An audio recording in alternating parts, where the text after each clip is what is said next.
Kelvin, thanks for joining us. The end of the season on Saturday, and a pretty good season all in all. Yeah, I think especially Saturday getting to 60 points was a nice little milestone, considering where we probably all began and thought, and with mindset of safety. And I think it goes back to probably 10 games to the end of the season we might have got safety, considering I'm not sure exactly, but I know it's quite a long way back considering the points tally that went down. So.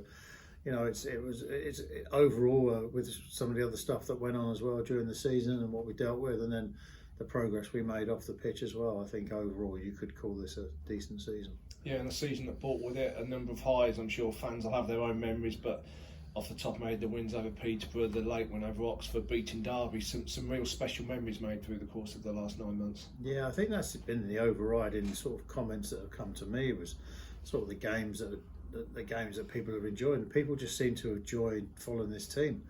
These players, have really given their all, and we've had a couple of whack-ins, and I think I said that at the start of the season that we might, but we've had a couple of whack-ins, but the way we've bounced back from those has been fantastic, and we've really dug deep, and it's been a good group, and it's got to now progress it on. We often speak about the connection between the club and the supporters, and the average attendance this year, over 6,800, the best in 56 years, the best in the Six Fields era. That crowd's up 50% in a decade. Those sort of stats must be really encouraging for you. Yeah, they're very prideful. Of course they are. Like we should be proud of that stuff. We took over a club at a certain point, and as I always say at the start, we would look to improve, and when we leave, not that we've got any plans on leaving, but when we do leave, we'll leave it in a better place, and we are in a better place at the moment, and we've got to keep that going. You like to see progress on and off the pitch, you like to see ongoing progress, but the crowds are really encouraging, and again, we're also changing a little bit of the dynamic within the crowd in terms of the younger fans, and it was going to Barnsley was quite interesting this weekend, because where you park as a director, you come up through the fans going into the away turnstile, and it was really interesting to see some of the younger dynamic that were there, and a group of young lads came in together, and obviously a lot of people up in fancy dress, which was always entertaining as well. So, but it was a good atmosphere, it was a good spirit, and I think our fans were probably, even though Barnsley got in the playoffs, were probably having more fun than their fans were. So. Full credit to the fans, and the numbers are excellent. Football never stands still, of course, it never stops, it's always moving forward, and I'm sure already you're planning for the challenge of next season, possibly a tougher League One next season, but I'm sure you've already had chats with John and the staff about budgets, etc. Yeah, no, we have. We've always had those discussions ongoing. We've looked at numbers. You always got an eye on who's coming in, who's coming out. But I've always been a believer that we've got to do what we can do, and that's the important part, and not so worry about other people, because we've proved it this season. I can assure you, we've won games against bigger budgets this season, and been beaten by teams with smaller budgets. It's not just about budgets. It gives you an indication. It gives you a guideline. But we definitely have a bigger budget than what we started with this year, and it will be as big, if not bigger, than what we ended with. So there certainly won't be a reduction in the budget, and we've got some discussions going on what happens in the future, and with Nigel coming on board, and myself, David, and Nigel will sit and talk about over the next week or couple of weeks about what happens going forward. But it might not even affect this season. That might be some longer term plans, and how do we approach this? But we'll do it as we do it all the time. We'll do it sensibly. We'll do it in the best interest of the football club, on and off the pitch. That's what people sometimes forget. Some of the focus sometimes talks about the East Stand. I'm sure we'll talk about that. But we're doing that. We're progressing that while also making progress on the pitch. I think this is one of our best finishes, or top 5 finishes in 50 or so years, and that. We should be proud of that too. It shows that we do. Most people know it, but some people will still say we don't. But we do like the football. We love the football, and that's part of what we're here for. So, to improve the club, and the club is a football club, and that's important for us. Just before we leave the topic of budgets, it's a busy time for you and your fellow board members. Obviously, you talk about still investing in the playing squad and supporting the playing squad that way.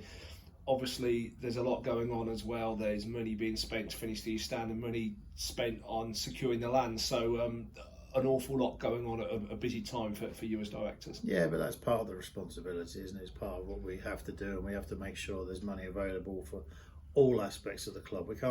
You can't just get focused on one aspect, because if you do, you get lost in that. You know, we have to look at the land, the infrastructure of the football club along the way, and you know, and the playing department, etc. There's a correlation to the fact that we have invested in infrastructure on the playing side, especially medically, staffing, training ground. These are all significant investments. Listen, they might not be Premier League investments, but they're all significant investments, and we're making them for the benefit of the football club. So that's the key, and they're proving to be, you know, they're proving to be important. They're proving to be successful. You know, John. You know, if you look at John, we invested in John. We gave him a new contract when, you know, contractually we didn't have to, and we've invested in that, and the staff around it we'll be talking to, and those aspects are important. You've mentioned his name a couple of times already. You should talk about Nigel Le Quesne, the new board member, came on board recently. What can you tell us about Nigel? Nigel's been great. I've known Nigel now. I got to know Nigel now over quite a few months, and he introduced to us and came to us as someone that was interested in improving the football club, and that's how the conversations began, and that's how the conversations have continued. He's invested in the club, he's purchased shares, he's been loaning some money into the football club, so he's invested, and we're pleased to have him on board. Somebody else I'd like to mention, Ian Sampson, confirmed last week as assistant manager role he's been doing since the end of October anyway. Seemed a natural choice. He'd fitted in, club legend on and off the pitch, knows the fans, knows the area, knows the town. Good to get that appointment confirmed. Yeah, I think so. I know James was dealing with Samo on that. I think the key was with Samo was it was a really good interim position, and we always said that we'll look at the end of the season, we'll see how it's gone. Got to see how Samo enjoyed it, and etc., and how him and John, you know, I've obviously known each other a long time through the academy, and Samo helped John initially when John first came in. But you always got to look at that relationship and see how that develops, and you know, with Colin leaving, there was, I would safe to say, there was a few panicking around to think that, oh, you know, Colin's fantastic, and as good as Colin was, it was always a concern that you'd feel the gap that Colin left, but Samo's walked in there and strode in there and done a fantastic job. And it's no coincidence that we went on a good finish to the season with Samo, you know, taking over from Colin and taking on what Colin had been doing and doing it just as well. And so we're pleased to have him on board. Let's turn our thoughts to the East Stand. It's only 20 odd days since the completion with West Northamptonshire Council over the land, and things are now moving quickly. CGIs and plans published last week, and already starting to see activity on the site. Yeah, we always said, and you know, I'll go back to it, we've been very open about our plans, we've been very open about what we would plan to do, but it was all based on, you know, getting the land deal done with the council. We actually even said that we're not going to rush to do stuff on the land, and you know, the East Stand was our priority, and we're just proving what we said was right all along. And you know, obviously it's been frustrating since the ACV was invoked and the judicial review. You know, that created significant delays in the project, and we couldn't do anything about. We had to sit here and just, you know, let those situations play out. In a strange way, the judicial review process was actually, you know, it had some benefits because it showed that the deal that was an appropriate and acceptable deal for the council and the club to do, and it benefited the club and the people of Northamptonshire. So it was, whilst the delay was frustrating, the outcome was excellent, and it benefits the overall picture, because nobody can actually say to us anymore that it was a wrong thing to do or something was going on in the background. Some people will probably still say it, but it doesn't mean anything, because the judges looked at it independently and proved it. So, and once that was over, once those delays were over, you know, I think it was, as you say, like 3 weeks from that point to putting our plans out and the CGIs, and we've been working on them in the background, and GRS, our partners, have been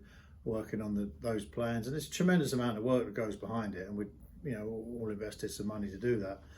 And now we've got diggers on site, and they've started clearing. They've dug out one of the holes for the new lift in the slab, and and it won't be, the stand's not going to get built tomorrow, but we know a decent timeline, and over the next few months, I think there will be progress every day. So and I think I would say by the start of next season, you'll see that stand will look completely different, and it will look like it's going to be a proper stand. And it's always quite interesting when you see these things, and and we all know there's some people that have been saying we're never going to get it done, and stand before land and all that kind of stuff. But we've proved that that's what we're doing. We said we were going to do it, and we're proving it. We told the council we would do it. And it's interesting to see, some people having a moan that we're not doing the land now, and it's very strange. Like, it's very strange. You think that, there'll be a bit more celebration from something, or maybe we were wrong in the end, but we'll see. We haven't finished it yet. We accept that, and maybe that will come when it is finished and open. But we have. I think as a club, we have to be very proud of the fact that we've got to this stage after all the delays and the efforts to try and scupper any deals, and we have to be proud of it, and we have to keep moving forward like we always do. And the reaction to the release of the CGIs, both online and at the open forum held last week, really positive.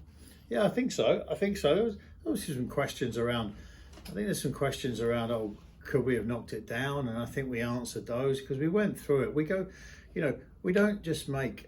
I don't just make individual decisions really at this football club. I don't sit here and go, okay, what can I do? And sometimes I don't sit here and say, what can I do to upset certain fans? It's not like that here. We talk about things, we go through it, we do the numbers, we run the numbers. People talk about putting bars up and new bars up, and we should be doing that, and etc. And you say, but when you actually do the numbers, it doesn't make as much sense as people think. And just because we're not putting up a bar or selling this or selling, it doesn't mean we haven't looked at it. It just means it doesn't make sense for the football club. And I don't think anyone out there can say we're not investing in infrastructure, we're not investing in the football club in any way, shape or form. I think if anyone says that, then they just want to say horrible things about us, because the reality is, we're putting a lot of money into the stand, a lot of time and effort and money, and to finish that. And is it the I think we've said we would probably design it a bit differently if you had a clean sheet of paper, without a doubt. But it's still going to be a very good stand. It's going to be finished to a good quality, and we're looking forward to using it. And it's still going to bring income into the football club. That's make sure people don't miss that. It does. The reason we're doing it is because it does bring in income to the football club, which will help the football club and to try and balance the books. We know it doesn't. Not everything does balance the books, but to try and balance books, and that's important. And whether it's general admission, or whether it's disabled seats, or whether accessible seats, or whether it's hospitality, they're all important aspects of our club. So we're going to be proud. The football club will be proud of it once it's finished. And just mentioning as well that aside from the investment in the playing squad and the stand and the land, it's the club's asset base is significantly improved as a result of these transactions. Yeah, of course. We've got land. It gets thrown at us as the most profitable land in history. Sometimes I think that's a bit of a stretch from some people to throw that one. But the reality is, once we do develop the land, there will be some money to come back. But it's going to come back into the football club. And we've said all along, people have seen plans, and we've got ideas, we've got thoughts, but we've said all along that land is going to be developed, but it's going to be developed in a way that will benefit the club. And whether that's a land purchase, a developer comes in and we partner with that developer, and there is a capital sum at the end of it that comes into the club, or whether it's a building that we lease out and we get income from, we'll look at it on its merits and see what's in the best interest of the club. Just a quick couple of things to finish. Busy few weeks now of community football. Sixfield's a big community asset in terms of plenty of cup finals, plenty of local junior teams coming down for the Cobblers Cup, and so many community festivals here over the next few weeks before a big summer of renovation on the pitch. Yeah, this is a fun time, I think, for the club. Maybe not for the people that run the stadium. It's probably a busier time than anything else, but I know people think we shut up shop, but this is, the next sort of 3 weeks is when a lot of the finals take place. Carlsberg Cup, I think, is taking place, and tournaments that we run and external games. So it's a busy time, and the pitch does get a bit of a kicking. But that's, if you look at the pitch of the last game of the season, is exceptional, and all credit to the ground staff. They've got it in a great way, and it lasts the season and then can continue, because I think it's good for people to be on that pitch.